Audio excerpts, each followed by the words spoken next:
Now अब है loss of energy on sharing of charge. अगर मान लीजिए बेटा दो कंडक्टर हैं आपके पास या दो कैपेसिटर हैं, इस तरह से स्फेरिकल कैपेसिटर, इसका कैपेसिटेंस C1 है, इसका कैपेसिटेंस C2 है, इसका पोटेंशियल V1 है, इसका पोटेंशियल V2 है।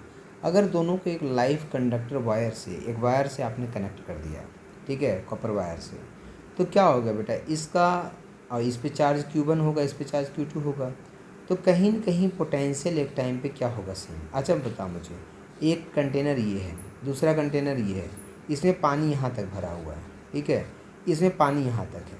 अगर दोनों को एक पाइप से आप कनेक्ट कर दोगे तो क्या होगा, लेवल दोनों में सेम हो जाएगा। तो उसी तरह से यहाँ पे भी जो पोटेंशियल है वो दोनों में क्या हो जाएगा बेटा, सेम हो जाएगा, ठीक है। तो उस कॉमन पोटेंशियल की वैल्यू क्या होगी उसको हम फाइंड करेंगे, फिर हम लॉस एनर्जी हम फाइंड करेंगे, ठीक है। When two conductors charged at to different potential are brought in contact with each other, charge flows from a conductor at higher potential to the lower potential.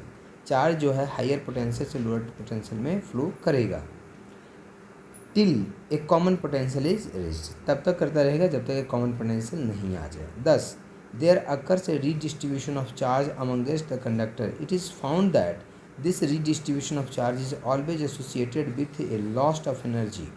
However, it should be kept in mind that charge is conserved in the process. Let C1 and C2 be the capacitances of two capacitors A and B. Charge to a potential V1 V2, ठीक है। मान लिया जाए दो capacitor है, जैसे एक का कैपेसिटेंस C1 है, दूसरे का कैपेसिटेंस C2 है, with the capacitances of two capacitors A and B, charge to a potential V1 V2 respectively. Let V be the common potential. On joining the two conductors according to law of conservation of charge, कितना हो जाएगा बच्चे, charge तो same ही होगा, charge क्या होगा, same होगा। तो इनिशियल चार्ज कितना हो जाएगा, इनिशियल चार्ज हो जाएगा, एक पे है C1 इंटू V1, दूसरे पे है charge C2 into V2, final charge कितना हो जाएगा। लेट पोटेंशियल, जैसे यहाँ पे हमने करके दिखाया है ना कि इनिशियली देखो ये डायग्राम बना है यहाँ पे, इनिशियली चार्ज Q1 है, कैपेसिटेंस C1 है, पोटेंशियल V1 है, फाइनल चार्ज V2 है, पोटेंशियल Q2 है एंड कैपेसिटेंस C2 है। दोनों को हमने यहाँ पे कनेक्ट कर दिया एक लाइव वायर से, तो पोटेंशियल क्या हो गया, सेम। तो जो फाइनल चार्ज होगा वो कितना हो जाएगा, चार्ज तो सेम ही होगा, तो कितना हो जाएगा, पहले वाले पे चार्ज C1 इंटू वी, दूसरे वाले पर C2 into V. Now V equal to यहाँ से निकल गया बेटा C1 V1 plus V2 C2 V2 divided by C1 plus C2। ये हम क्या निकाल लिए यहाँ से, हमने निकाल लिया पोटेंशियल, जो कॉमन पोटेंशियल आया। Now before contact potential energy of the conductor A, ठीक है।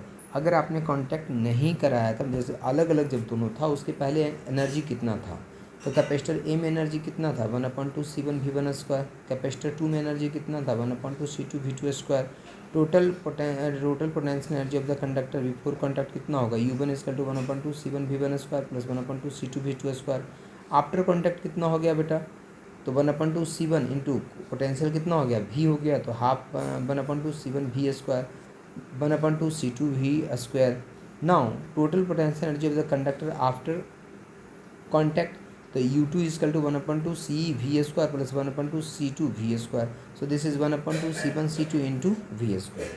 नाउ U2 इक्वल टू आ गया बेटा यहाँ पे 1/2 C1 plus C2 into V equal to कितना आ गया, जो हमने पहले वैल्यू निकाल रखा है, C1 V1 plus C2 V2 upon C1 plus C2 का होल स्क्वायर, ये हो गया। तो यहाँ से कैलकुलेट करोगे तो ये आ जाएगा। नाउ जो इनिशियल एनर्जी था माइनस जो अभी आपने एनर्जी लाया, इन दोनों का माइनस करोगे तो ये आ जाएगा बेटा U1 minus U2 equal to C1 C2 into V1 minus V2 का whole square divided by 2 C1 plus C2। बेटा बोर्ड में क्वेश्चन 3 नंबर का इस पर न्यूमेरिकल लेकर पूछ दिया था, ठीक है, बोर्ड में 3 नंबर का न्यूमेरिकल इस पर आ चुका है। Since A square quantity is always positive, ये ऊपर स्क्वायर क्वांटिटी हमेशा पॉजिटिव होगा बेटा, ठीक है।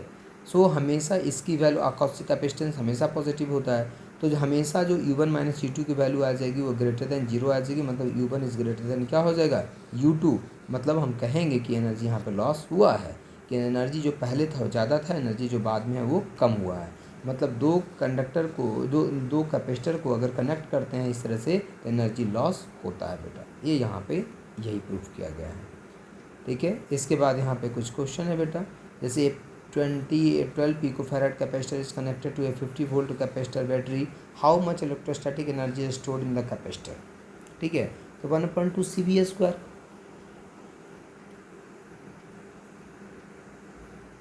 कैपेसिटेंस आपको गिवन है, पोटेंशियल आपको गिवन है, तो एनर्जी स्टोर कितना हो गया 1/2 CV²।